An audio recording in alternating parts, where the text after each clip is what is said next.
Si Gouiri a inscrit le but de la saison, parce que ce soir il a marqué un retourné acrobatique magnifique, est-ce que c'est donc le but à ressortir, le prix Puskás, soi-disant, pour Tanguy Le Sévillé? Peut-être. Habillage à la Marseillaise. Ludo? Se replonger dans la saison, mais je pense que ça va être dur de le détrôner celui-là, honnêtement. Oui? Ouais. Oui? Oui. Fred? Oui? En Ligue 1, oui. Oui? On a du souvenir d'avoir tous les buts de Ligue 1, c'est ça le problème. Mais C'est un souci. oui, je pense quand même. Oui. Magnifique. Je vois que tout le monde a oublié le retourné d'Akliouche contre Rennes. Mais bon, Oui, c'est ce que j'allais dire. Voilà. Non, mais c'est dingue. Mais C'est pour la ça que vous êtes mémoire, les gars. Merci de nous le rappeler après. Voilà. C'est pour ça que vous êtes président, évidemment. Je sais. Non mais celui-là est plus beau si je puis me permettre parce qu'il y a le contrôle avant. Il va la chercher assez loin, il se retourne. Akliouche était très bien aussi, il ne s'agit pas de dénigrer. Mais... En fait, Gouiri, il a maîtrisé son geste. Entre le centre, on a bien vu que sa mise en route, son contrôle, il était préparé à faire ça. Il aurait pu très bien contrôler poitrine, il jouait sur une volée devant lui. Il a eu, en fait, la conception entre les défenseurs, d'avoir fait le contrôle, le mettre derrière lui pour avoir l'idée de faire un retourné de la sorte. En fait, c'est voulu de sa part. Après, c'est totalement réussi parce que la frappe est magnifique, mais la conception sur le joueur individuel, elle est parfaite en fait. L'exercice, le geste est parfait. L'idée, la conception, la réalisation, tout est réussi. Après, vous parliez d'Akliouche. Vous vous en rappelez de ce but? Oui, parce qu'il On n'a pas les droits. il la prend. Mais sinon, Hervé peut vous Mais je peux l'imiter. Elle est hyper dure parce qu'il la prend pied opposé. Donc elle est sublime également, donc ça va batailler. Par contre là, ce qui est magnifique, et c'est l'enchaînement, déjà l'action en elle-même qui est plutôt jolie, mais c'est sa reprise d'appui, la manière de gérer son corps dans l'espace sur une... Parce que le ballon ne monte pas très haut, en fait, sur son amorti poitrine. Donc entre le temps où il contrôle et le temps de se replacer, de refaire les pas pour ensuite la catapulter, parce qu'elle n'est pas juste prise, elle est frappée. Le geste est juste dingue. C'est hyper difficile à réaliser. Lui, il l'a rendu simple. Mais le fait de contrôler comme ça en l'air et de reprendre au sol et de rebalancer en arrière comme ça, Qui a jamais arrivé, ça m'est déjà arrivé, mais il me semble que je m'étais fracturé la clavicule. Voilà. Il y a Mohamed qui en a tenté un cet après-midi. Mostafa, moi. Ouais, avec un peu moins de... Nettement moins convaincant.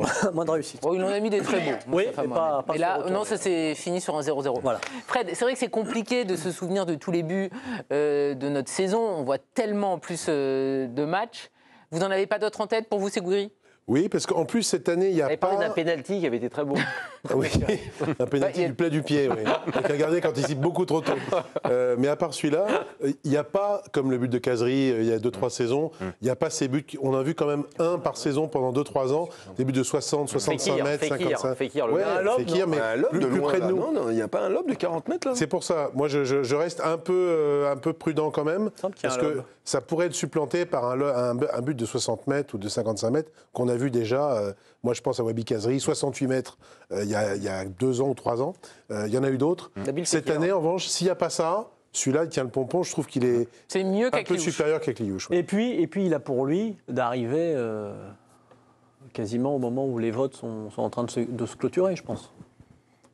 Ce qui veut dire qu'on a souvent une mémoire instantanée. On a une mémoire souvent des choses les plus comme proches. vous ce soir. Par exemple, exactement. Mais si vous faites un sondage, vous faites un sondage, par exemple, vous demandez dans n'importe quel club quelle est l'équipe du club, de l'histoire du club, vous verrez, vous avez très souvent les joueurs les plus récents. Oui, mais Arnaud, là c'est un petit peu différent. C'est pareil. C'est un petit peu différent. Toi qui connais les instances, il connaît les votes, puisque c'est un vote sur le but de l'année. C'est un vote sur Internet, donc ils vont les remontrer. Mais j'espère. Donc il suffira de cliquer pour savoir lequel. Donc de fait, il va y avoir une sélection. Oui, il y aura une et sélection. il y aura effectivement la possibilité de visualiser les buts avant de voter. Donc c'était Bamba Dieng qui avait marqué il y a 2-3 ans un but qui avait justement remporté le prix du plus beau but de Ligue 1. Contre avec le Strasbourg, maillot, absolument. Bamba Dieng, et les votes marseillais avaient été innombrables pour soutenir ce but-là. Parce que la communauté marseillaise aussi joue un rôle. C'est plus facile quand vous mettez un superbe but avec l'OM de gagner que si vous êtes Lorientais ou si vous êtes Messin. Le niveau technique, il est 5 étoiles. Je veux dire, là, tu ne peux pas faire mieux en termes de... Puisqu'on apparente quand même les plus beaux buts à un geste technique fabuleux ou extraordinaire ou quelque chose. Là, t'es 5 étoiles. Il n'y a pas un Parisien qui a marqué un vrai but, doué sur. C'est possible. C'est possible, mais bon, après, il est magnifique. Franchement, celui-là, il est quand même. Il est assez hors du commun, je trouve. Chacun essaye de retrouver. Non, mais même, évidemment, le but de Gouiri est plus joli, mais celui de Fofana ce week-end, par exemple, il est de toute beauté, même si c'est une classique. C'est plus voilà, classique. c'est la classique de Fofana. Ouais, mais là, si vous vous rendez compte, vous êtes deux dos. C'est bien plus beau celui de Gouiri. Vous avez l'idée de contrôler tout de suite, vous enchaînez. Parce que le centre, je ne sais pas s'il est si bon que ça, le centre non plus. Le contrôle, il décale son contrôle. Le but de Gouiri, déjà, c'est met au parc avec Rennes, quand il y a 2 ans, qui termine par un externe. Incroyable. Ce but-là, il va. Mais là, on n'est pas sur la bonne saison, je vous rappelle. Ça compte pas. Non, mais on étage les grands buts. Toi, tu sautes des saisons en mémoire. Mais Sonny Anderson a marqué de buts magnifiques. C'est ça, l'idée. Tu remontes à 25 ans alors qu'on est sur 2-3 ans, nous. C'est pour ça que je vous dis l'instantané. Basile Boli, 3 jours après le 26 mai 93, il met une tête de malade. Et quelle action! La plus belle tête de tous les temps, peut-être. Avec Amélie Pelé, etc. N'hésitez pas, on peut remonter si vous voulez, bien évidemment. On était à 2 ans, mais si tu veux remonter à 25 ou 30 ans, on va chercher. Dominique Battenet a eu des belles. José Touré en finale de coupe. Bien sûr. 83. Bien sûr. De Léonis aussi, très bien. Donc, sinon. C'était moins spectaculaire, les buts de. Il en a eu des beaux, parce qu'il en a eu tellement. 299. Voilà. Gouiri, donc, c'est 7 buts en 11 matchs de Ligue 1 avec Marseille. La greffe a vraiment bien pris. Je vais être honnête avec vous, je m'interrogeais quand même sur l'arrivée de Gouiri parce que, en général, quand vous êtes attaquant de pointe comme ça, vous ne vous relancez pas l'OM. C'est rarissime. Je ne dis pas si vous venez de Manchester City, pourquoi pas, parce que là vous êtes dans un grand club. Mais venant d'un club comme Rennes, en étant remplaçant, en échec, plus ou moins en échec, un peu comme Wai venant de Lens, qui n'était pas une réussite magnifique à Lens, il aurait peut-être dû rester 1 an de plus. Quand il vient à Marseille, ça m'interroge toujours de me dire, alors un joueur qui ne réussit pas à Lens, d'un seul coup va être le fer de lance de l'équipe de l'OM. Et c'était un peu pareil avec Gouiri. Alors Gouiri, on savait qu'il avait des qualités techniques, etc. Depuis qu'il est tout jeune à Lyon, c'est un joueur un peu hors norme. Mais ne réussissant pas à Rennes, on se dit que ça va être difficile l'OM. Son arrivée, ce qu'il a réussi à faire depuis qu'il y est, chapeau, ça fait plutôt plaisir parce que c'est vraiment un joueur qui a du ballon. Vous voyez souvent des bons débuts dans les clubs où il arrive. Oui, mais souvent il y a l'emballement. Voilà, mais là ça durera peut-être un peu plus que les fois précédentes, à Nice ou à Rennes. Là, on est déjà sur une demi-saison, vu qu'il est arrivé au mercato hivernal, de plutôt réussi, même si on imagine bien que pour l'an prochain, s'il y a Ligue des Champions, il faut absolument aller chercher un neuf. Il n'est pas neuf, c'est pas c'est pas sa vraie position, en fait. Il peut être derrière l'attaquant, on l'a vu jouer sur les côtés aussi. Alors, il a des qualités techniques, il est capable d'éliminer, il a de bons déplacements, mais dans une position haute, en étant le dernier de la chaîne, et de pouvoir terminer et de finir. Là, il est en totale réussite. Mais De Zerbi, il est considéré comme un neuf. Il estimait que ça pouvait être un des meilleurs neufs. En tout cas, il l'a mis en neuf dès qu'il est arrivé, parce qu'on rappelle que Neil Maupay est parti à la cave. Tout de suite. Il est très adroit devant le but, il faut bien l'admettre. Et il a pris cette place de numéro 9 qui était donc libre, vu que effectivement Wai était parti et il était de toute façon en échec. Par rapport à ce qu'il propose à Marseille, il y a eu un mercato hivernal qui a pu parfois un petit peu déstabiliser la machine marseillaise. Lui, Gouiri s'est tout de suite bien intégré finalement. Ça n'a pas remis en cause l'équilibre. Oui, et puis c'est quand même à noter parce que les mercatos hivernaux de Pablo Longoria, notamment celui de l'an dernier, avec Ulysse Garcia, qui n'avait pas du tout... il y a le petit sourire, là.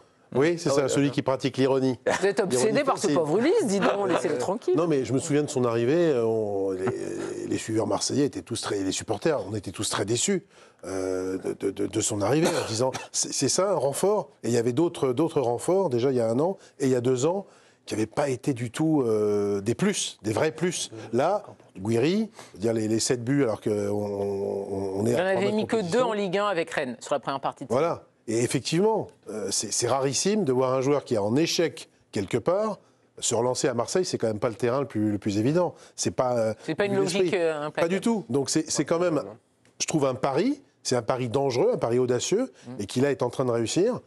Chapeau, parce que ça allait vraiment pas de soi du tout. Mais quand ils le prennent, ils le prennent vraiment pour jouer neuf ?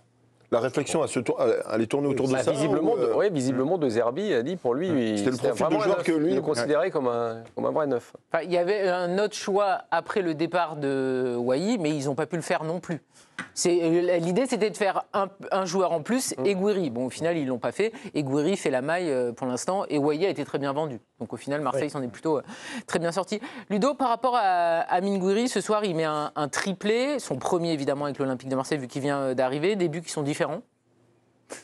Ouais, mais qui démontre toute la palette technique qu'il peut avoir. C'est surtout pour ça que son arrivée a tout de suite dénoté dans le système marseillais, c'est qu'il fallait un pendant à Greenwood. Tu avais le leader technique Greenwood, mais tu sentais qu'il manquait une espèce de lien, de fluidité, de quelqu'un qui puisse créer du lien dans le jeu. Amine Gouiri avait évidemment ce profil-là, on l'a vu encore ce soir. Il est sur le front de l'attaque, mais il peut très bien décrocher comme un numéro 10. Il se déporte comme un 9,5, il peut être comme un ailier. En fait, c'est un joueur qui peut jouer sur toutes les positions offensives. Donc c'est quelqu'un qui, techniquement, quand tu joues dans la verticalité, perd quasiment jamais le ballon. Vous avez vu, je crois que c'est le premier ballon qui touche avec l'Olympique de Marseille. Il prend une passe de Balerdi de 30 ou 35 mètres, 40 mètres, puis il fait une déviation extérieure pied droit. Je ne sais pas si vous vous souvenez, ça avait tout de suite. C'était son premier ballon avec l'Olympique de Marseille. Bon, bah tout de suite, on a vu, bon, ok, on va pouvoir s'amuser un petit peu, il va pouvoir y avoir de la connexion un petit peu plus. Donc, oui, on l'a vu, il est capable de prendre la profondeur sur le troisième but qu'il met. Même si, bon, Brest jouait un peu haut et un peu dans la volonté de revenir au score. Mais qu'est-ce qui fait du bien dans ce système-là? Parce que quand tu joues de la verticalité et que tu n'as pas de joueur qui sait te garder le ballon, qui sait te faire remonter le bloc, qui sait, à un moment donné, faire une passe en une touche, redemander, lui, il sait faire tout ça. Donc, et comme ça a marché. Mais il manquera... Dans le 9 là, dont on parlait, je pense que l'année prochaine, si tu vas en Europe, il va falloir l'associer à quelqu'un d'un peu plus... avoir un profil, tu vois, un peu plus complémentaire que le sien. J'ai peur que ça soit juste face à des défenses où tu as des... En Europe, ça dépend voilà. Ça dépend ce qu'on pense de Zerbi, hein, parce que visiblement, lui, il le considérait vraiment comme un neuf. Hein. Mais tu vois, par exemple, il parlait de Sorloth, Hervé, il parlait de Sorloth, l'attaquant de l'Atlético de Madrid. Je le verrais bien associé à un profil comme celui-ci. Tu vois, comme ça, lui, il peut vagabonder un petit peu autour. Mais il a des attitudes de numéro 9 aujourd'hui. Oui, quand on voit son premier but, il est magnifique aussi. Hein, je veux dire, entre sa prise de balle, de fixer, d'attendre, parce que les attaquants, ils aiment bien frapper entre les jambes souvent des défenseurs. L'objectif de mettre petit filet sur une frappe croisée. En fait, ce sont des vrais gestes d'attaquants. Hein. Vous faites un travail spécifique à l'entraînement, c'est des choses qui sont recherchées. Donc là, on a la sensation qu'il prend plaisir aussi dans la position où il se trouve, hein, comme un neuf. Et là, on le voit sur les 3 déplacements qu'il a, c'est vraiment des déplacements. 2 buts intérieurs de surface de réparation, sachant sortir un petit peu des pressings. Et puis le 3e but aussi, prendre la profondeur comme ça. Donc c'est intéressant. Non, mais et puis le fait d'avoir réussi tout de suite, parce que la difficulté aussi à Marseille, c'est que s'il avait fait un peu comme Wai, il fait 1, 2, 3 matchs sans marquer, quelques sifflets, etc. Et lui, ça a marché tout de suite. Donc là, d'un seul coup, ça a déclenché quelque chose. Alors peut-être qu'il a trouvé aussi le club qu'il lui fallait, hein, en termes d'ambiance. Il n'y a pas eu beaucoup de joueurs algériens qui ont marché à Marseille, parce qu'ils n'ont pas eu beaucoup. Mais il n'empêche que c'est une ville, on sait aussi que ça correspond tout à fait à ce qu'il est. Et donc c'est intéressant aussi pour lui par rapport à ça. Et pour la ville, bien sûr. Et pour la ville. C'est vrai, avoir un joueur algérien de ce niveau-là, vous savez, dans cette ville-là, ça veut dire quelque chose. Repensez à Djamel Belmadi. Oh. C'est Nabil qui me souffle à l'oreille. Ah ouais. Djamel Belmadi. Il a juste manqué Riyad Mahrez pour... pour Nabil, ça bien sûr. Mais quand il était au Havre, Marseille l'avait pisté, comme beaucoup de joueurs, et puis il l'avait pas.